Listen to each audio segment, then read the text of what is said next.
കിട്ടിയിട്ടില്ലാത്ത ഒരു കുട്ടിയോട് എങ്ങനെ ബസ്സിൽ പോകാമെന്ന് ചോദിച്ചു നോക്ക്, കുട്ടിക്ക് അറിയണ്ടാവില്ല. അതൊരു ചെറിയ കാര്യമാണോ വെച്ചാൽ അത് അനുഭവിച്ചാൽ സിമ്പിളായിട്ടും മനസ്സിലാക്കാവുന്ന പരിഹരിക്കാവുന്നതേ ഉള്ളൂ. പക്ഷെ സാമൂഹികമായി ഇത്തരം കാര്യങ്ങൾ പലതും കുട്ടികൾ അറിയാതെ പോകുന്നതിന് ഇടവരുന്നു. അതുകൊണ്ടാണ് ഉത്തരവാദിത്വങ്ങൾ അവരെ ഏൽപ്പിക്കണം.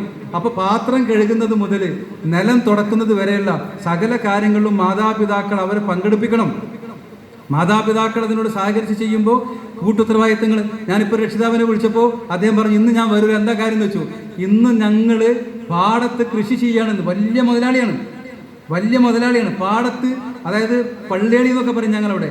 ആ പള്ളേളിയിൽ ഇവിടെ എന്താ ഇതിന് പറയാൻ എനിക്കറിയില്ല, പാടുമല്ല പറമ്പുമല്ലാത്തൊരു സ്ഥലം ഉണ്ടല്ലോ, പള്ളിയാളി എന്നാണ് ഇതിന് പറയാം. അവിടെ ചിക്കു മരങ്ങളും റംബുട്ടാൻ മരങ്ങളും ഒക്കെ വെച്ച് പിടിപ്പിക്കുകയാണ്. എന്നിട്ട് അദ്ദേഹം പറഞ്ഞൊരു വാക്കെന്തറിയോ, ഈ റംബുട്ടാൻ എന്ന് പറയുന്നത് പ്ലാസ്റ്റിക് കൊണ്ട് ഉണ്ടാക്കുന്നതല്ല, മരത്തിൽ കായ്ക്കുന്നതാണെന്ന് കുട്ടിയാൾക്ക് അറിയണമല്ലോ. അതിനാണ് ഞാൻ അവരെ കൊണ്ട് നട്ടുപിടിപ്പിക്കണമെന്നുള്ളത്. അതൊരു വിഷയമായി മാറുന്ന ഒരു കാലത്താണ് നമ്മൾ ജീവിച്ചു കൊണ്ടിരിക്കുന്നത് എന്നതുകൊണ്ട് ഉത്തരവാദിത്വങ്ങളിൽ അവരെ പങ്കാളികളാക്കുക, അങ്ങനെ ഉത്തരവാദിത്വ ബോധം വളർത്തുക. മൂന്നാമത്തെ കൂട്ടർ നെഗ്ലക്റ്റ്ഫുള്ളാണ്, അഥവാ മാതാപിതാക്കളിൽ നിന്നും സമൂഹത്തിൽ നിന്നും ഒറ്റപ്പെട്ട് അകന്നു കഴിയാൻ താല്പര്യപ്പെടുന്ന ആളുകൾ. അത്തരം ആളുകൾ ചെയ്യേണ്ടത് ഏറ്റവും പ്രധാനമായത് നമ്മൾ എപ്പോഴും കേൾക്കുന്നൊരു വാക്കാണ് ക്വാളിറ്റി ടൈം. അവർക്കാണിത് പ്രധാനമായും ആവശ്യമുള്ളത്. മാതാപിതാക്കൾ മക്കളുടെ കൂടെ എന്തിനെന്നില്ലാതെ കൂടെ ചെലവഴിക്കണം. ചില ആൾക്കാർ ക്വാളിറ്റി ടൈം കൊണ്ട് ഉദ്ദേശിക്കുന്നത് എന്താണ്, കൂടെ ഇരിക്കുക, എന്നിട്ട് അവരോട് എൻ്റെ മാത്സിൻ്റെ വിവരം എന്താ, എൻ്റെ ബയോളജിൻ്റെ വിഷയം എന്താ, അതോടെ കുട്ടിക്ക് ചടക്കും.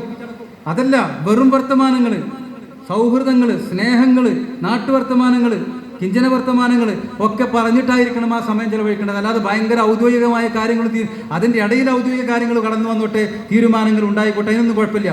ഇരുത്തം കാഷ്വൽ ആയിരിക്കണം. വെറും വെറുതെ ഇരിക്കുന്ന, ഒരു നിശ്ചിത കാര്യത്തിന് വേണ്ടി ഇരിക്കുന്നത് ആവരുത്. അപ്പോഴാണ് അതൊരു ക്വാളിറ്റി ടൈം ആയിട്ട് മാറുകയുള്ളൂ. അല്ലെങ്കിൽ കുട്ടിക്കത് വീണ്ടും വരേണ്ടതായിട്ട് തോന്നും. ഇനിയിപ്പോൾ വാപ്പാൻ്റെ ആ ചോദ്യം ഉണ്ടാകും, ഇനിയിപ്പോൾ അതിന് ഞാൻ ഉത്തരം പറയേണ്ടി വരും. അങ്ങനെ ഒരു തരം ജയിൽവാസം പോലെ ആയിരിക്കും ആ ക്വാളിറ്റി ടൈം തോന്നുന്നത്. കുട്ടി അതിനായിരിക്കും ഏറ്റവും കൂടുതൽ വെറുക്കുക. വളരെ ഹാപ്പി ആയിട്ടായിരിക്കണം. കുട്ടികളുടെ കൂടെ കളിക്കാൻ പറ്റുമെങ്കിൽ, ഞാൻ നേരത്തെ പറഞ്ഞു, കളിക്കാൻ പറ്റുമെങ്കിൽ അത് ഏറ്റവും നല്ലതാണ്. ഞാനൊരു പരീക്ഷ നടത്തി, ഇതൊക്കെ ഇങ്ങനെ പറഞ്ഞു നടന്നാൽ പോരല്ലോ എന്ന രീതിയിൽ പരീക്ഷ നടത്തിൻ്റെ വീട്ടിൽ കുട്ടികളുടെ കൂടെ കളിച്ചുട്ടോ. അതിനു വേണ്ടി മാത്രം ചില ദിവസങ്ങൾ വൈകുന്നേരം നേരത്തെ ചെന്നു. ഈ ഇടത്ത് തന്നെയാണ്. അങ്ങനെ 2 കളിയാണ് ഞങ്ങൾ കളിച്ചത്. ഒന്ന്, വീട്ടിൽ ചെറിയൊരു ഫുട്ബോൾ ഉണ്ട്, മുറ്റത്ത് അത് തട്ടി കളിച്ച് കണ്ട് അങ്ങനെയൊക്കെ. രണ്ടാമത്തത് അതിനേക്കാൾ രസകരമായി തോന്നിയത് തൊട്ടുകളിയാണ്. അതായത് ഇവർ LP സ്കൂളിലും മറ്റൊക്കെ UP സ്കൂളിലൊക്കെ പഠിക്കുന്ന കുട്ടികളാണ്. ഇങ്ങനെ തുമ്പിയെ പോലെ പാറാൻ പറ്റുന്ന പ്രായമാണ്. നമ്മളിങ്ങനെ ഉണങ്ങി തുടങ്ങിയല്ലോ, അല്ലെങ്കിൽ കിനുത്ത് തുടങ്ങിയല്ലോ, ഭാരം ഉണ്ടാവുമല്ലോ. അപ്പോൾ തൊട്ടളിക്കാം. ഞാൻ അവരെ തൊടുക, അവരെന്നെ തൊടുക. ഞാൻ നിയമം വെച്ചു, എന്നെ തൊടണമെങ്കിൽ തല തൊടണമെന്ന്. കാരണം അവർക്ക് തൊടാനെത്തൂല, ഒരു രസത്തിന് വേണ്ടി. പക്ഷെ സത്യം പറഞ്ഞാൽ പിന്നെ എനിക്ക് ഫോൺ വിളി വരാൻ തുടങ്ങി. നിങ്ങളെന്താ വരാത്തത്, നമുക്കൊന്ന് തൊട്ടളിക്കണ്ടേന്ന്. അഥവാ എന്ന് വെച്ചാൽ അവർക്ക് ആ സമയത്ത് മൊബൈൽ വേണ്ട, ആ സമയത്ത് മറ്റു കളി, അവർ കൂട്ടുകാർ പോലും വേണ്ട. ഉപ്പയുടെ കൂടെ കളിക്കാൻ അവസരം കിട്ടുമെങ്കിൽ അതാണ് അവർക്ക് ഏറ്റവും രസം എന്ന് തോന്നുന്ന വിധത്തിൽ സുന്ദരമായ മുഹൂർത്തങ്ങൾ ഉണ്ടാക്കാൻ നമുക്ക് പറ്റുമെങ്കിൽ നമുക്കെന്താ ചെയ്താൽ അവരെ കൂടെ ഒന്ന് സമയം ചെലവഴിച്ച് നോക്ക്. ജീവിതത്തിൻ്റെ രസം എന്താണെന്ന് നമുക്കപ്പോൾ മനസ്സിലാക്കാൻ പറ്റും. അള്ളാഹു സഹായിക്കുമാറാവട്ടെ. സത്യത്തിൽ ഇന്നത്തെ കുട്ടികളെ സംബന്ധിച്ചിടത്തോളം മൊബൈൽ കിട്ടുന്നത് കൊണ്ട് അവർ കൂട്ടുകാരോട് കൂടെയുള്ള കളിക്കൽ. ഇന്നലെ വൈകുന്നേരം മിനിഞ്ഞാന്നുമായിട്ട് ഞാൻ എൻ്റെ വീട്ടിൽ കാണുന്ന ഒരു പ്രത്യേക ദൃശ്യം എന്താണെന്നറിയോ, എൻ്റെ 3ാം ക്ലാസ്സുകാരനായ കുട്ടി കൊത്തക്കല്ല് പ്രാക്ടീസ് ചെയ്യണം. കൊത്തക്കല്ല് എന്നാണ് ഇവിടെ എന്താ പറയുക, അതിന് കല്ല് 5 കല്ലൊക്കെ വെച്ചിട്ട് ഇങ്ങനെ ആക്കിയിട്ട് ഇങ്ങനെ ഇട്ടിട്ട് പിന്നെ ഇങ്ങനെ പെറുക്കണ ഒരു പരിപാടി ഉണ്ടല്ലോ. കൊത്തക്കല്ലെന്നും കൊത്താങ്കല്ലെന്നൊക്കെ പല ആൾക്കാരും പറയാറുണ്ട്. ഇങ്ങനെ കല്ല് കൊത്തിയെടുക്കുന്നതുകൊണ്ടാണോന്നറിയില്ല. അത് പ്രാക്ടീസ് ചെയ്തുകൊണ്ടിരിക്കുകയാണ്. നമ്മുടെ സഹോദരിമാർ ഒരു ബക്കറ്റ് ഇട്ട് ഇങ്ങനെ വരുന്നുണ്ട് കേട്ടോ. കാര്യമായിട്ട് സലാം ഖാനും കൂട്ടരെയും ഒന്ന് ധൈര്യപ്പെടുത്തണം നിങ്ങൾ. അള്ളാഹു സഹായിക്കട്ടെ, റമദാനല്ലേ. ഈ കൊത്തക്കല്ല് കളിച്ചുകൊണ്ടിരിക്കുകയാണ്. എനിക്ക് ഭയങ്കര സന്തോഷം തോന്നി. പണ്ട് നമ്മളൊക്കെ കളിച്ചിരുന്ന കൊള്ളി പോലത്തെ കളികളും കാര്യങ്ങളും ഒക്കെ ഇവർക്ക് താല്പര്യമുള്ള ഒന്നാണ്.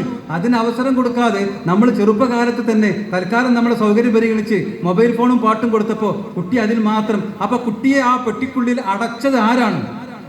അല്ലാത്ത വഴികളും വാതിലുകളും അവരുടെ മുമ്പിൽ കൊട്ടിയടച്ചത് ആരാണ്? അവരിതിന് ഉത്തരവാദികളായി മാറുന്നതാണ്. ഇതിലേക്കൊക്കെ അവരൊന്ന് ആകർഷിച്ച് നോക്കൂ. നാട്ടും പുറത്തെ സാധാരണ കളികളിലേക്കൊക്കെ. എൻ്റെ വീട്ടുമുറ്റത്ത് ഞാൻ ഈ പറഞ്ഞ കളിസ്ഥലം ഉണ്ടല്ലോ, ആ കളിസ്ഥലത്ത് ഏതാണ്ട് എൻ്റെ പരിസരത്ത് മുഴുവൻ ചെറിയ പെൺകുട്ടികളും വരും. നമ്മുടെ എൻ്റെ മോളാണ് അവരെ വിളിച്ചുകൊണ്ടിരിക്കുക. എന്നിട്ട് അവരവിടെ കളിക്കും. ഭയങ്കര രസമല്ലേ കാണാൻ. അവർക്കൊന്നും മൊബൈൽ വേണ്ട. ഈ കളിക്ക് അവസരമുണ്ടെങ്കിൽ അവർ ഊഞ്ഞാലാടിയിട്ടും മറ്റു കളികൾ കളിച്ചിട്ടും കൊച്ചു വർത്തമാനങ്ങൾ പറഞ്ഞിട്ടും അങ്ങനെ ആടിപ്പാടി നടക്കുമ്പോൾ അവർക്കത് ആവശ്യമാണ്. ഇന്നത്തെ തലമുറയും അത് ആസ്വദിക്കുന്നുണ്ട്. അതല്ലാത്ത ഒന്നിനെ ആസ്വദിക്കാൻ മൊബൈൽ ഫോണിനെ കൊടുത്തുകൊണ്ട് അവരെ നമ്മൾ അറസ്റ്റിലാക്കരുത്.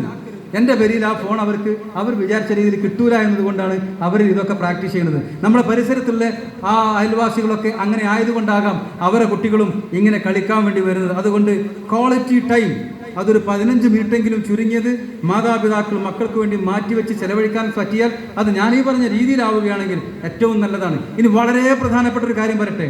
നമ്മൾ മക്കളെ അഭിനന്ദിക്കണം. ഇത് ഞാൻ പറയുന്നത് നെഗറ്റീവ് പാരന്റിങ്ങിന്റെ ഭാഗമാണെങ്കിലും ഇതൊക്കെ എല്ലാവർക്കും ബാധകമാക്കാവുന്ന ഒരു കാര്യമാണ്. അഭിനന്ദിക്കുക ഒരു പുതിയ പോയിന്റ് ഒന്നല്ല. പക്ഷെ അഭിനന്ദിക്കുമ്പോൾ ഒരു പുതിയ പോയിന്റ് ശ്രദ്ധിക്കാനുണ്ട്. അതെന്താണ്? എന്തിനാണ് നമ്മൾ അഭിനന്ദിക്കേണ്ടത്? ഞാനും നിങ്ങളും ഇങ്ങനെ അകലുണ്ടായതുകൊണ്ടാണ്.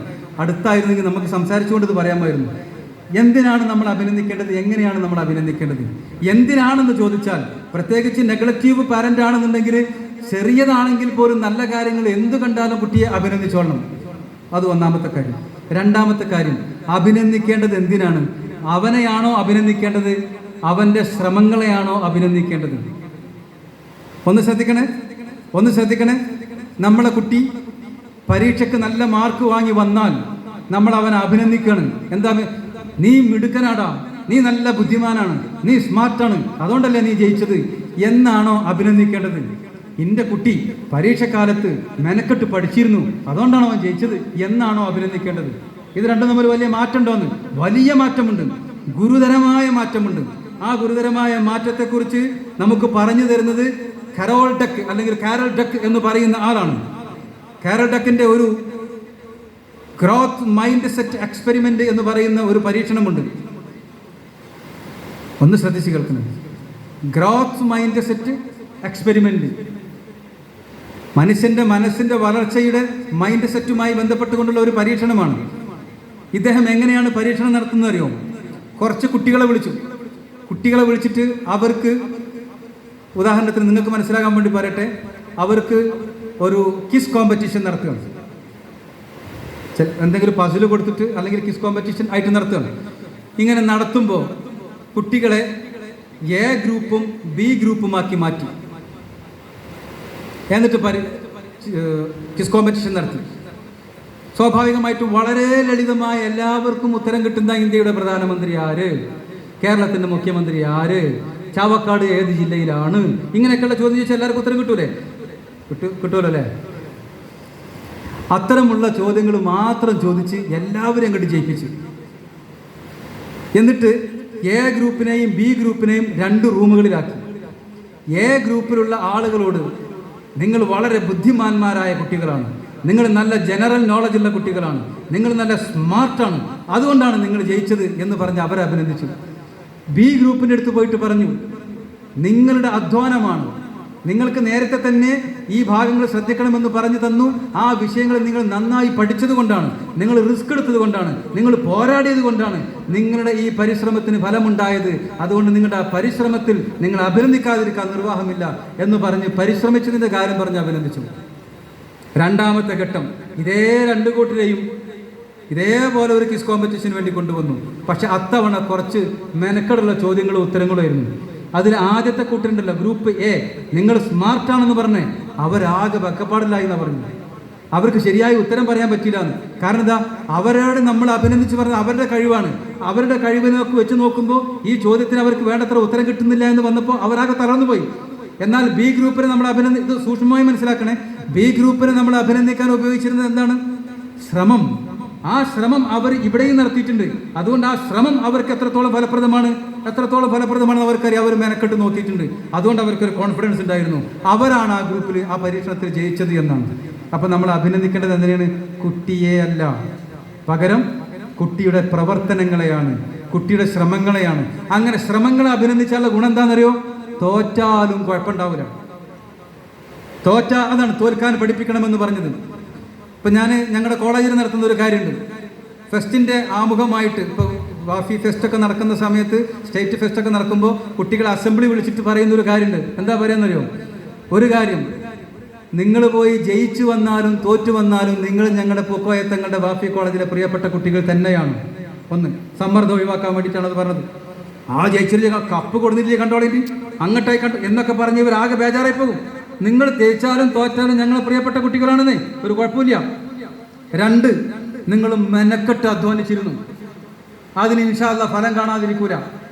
ഞാനൊരു കാര്യം പറയട്ടെ, നിങ്ങൾ ഇപ്പോഴേ ജയിച്ചിരിക്കുന്നു. എന്താ കാര്യം എന്നറിയോ?